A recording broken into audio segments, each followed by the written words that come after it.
Thank you, Olga. Our team coverage continues now near Launch Pad 39B at the Kennedy Space Center. Dan Schaefer has followed every step of the lead up to this launch and has been down in Florida for the previous two launch attempts. Dan, what are the odds tonight's launch attempt will be successful?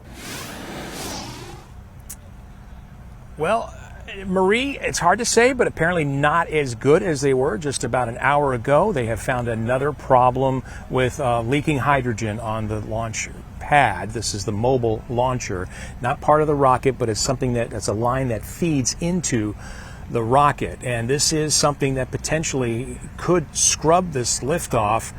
If not, it at least will eat into the time of the launch, right now set for 4 minutes after midnight Central Time. So we could be looking at a later launch date.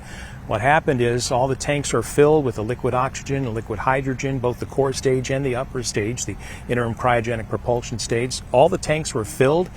That fuel is so cold it constantly boils and vaporizes out. They have to constantly replenish the fuel right up until the second of launch. So that's what they were doing. They were refilling these tanks, and they discovered a leak in one of the connectors, a valve on the mobile launcher that feeds into the hydrogen tank. So they stopped replenishing the hydrogen, and then they decided to send in a team of technicians, two specially trained, they're called the Red Crew, specially trained technicians. They sent them to the pad with a safety officer to try and torque down some of the bolts and nuts that connect this valve to the launch pad and the rocket feeder line. Incredible to think about. Now, NASA says they've done this before with other launch attempts. During active launch attempts, they've sent teams to the pad to fix problems.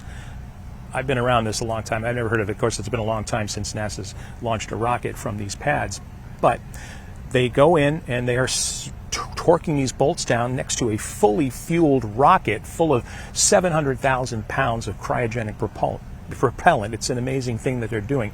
Now, we did hear that the crew apparently turned toward the cameras, because their safety officers watching this operation constantly turned toward the cameras and gave a thumbs up. We don't know what that means exactly. Thumbs up usually means a good thing, obviously, but we're not sure if they were able to fix the problem or if they're just indicating that they're doing well. So apparently they're still out there. We haven't heard that they've come back yet, but they're still out there working on this problem, and hopefully launch directors say that that will fix the problem. If it doesn't, they will probably likely have to scrub this launch for today and try another time. But right now, we haven't heard of a new launch time or that they have scrubbed. Everything is still a go. The countdown clock is still ticking right now. T-minus 1 hour, 29 minutes and 20 seconds. Add 30 minutes to that to get to the launch time, because there's a built-in hold. But that's where we stand right now.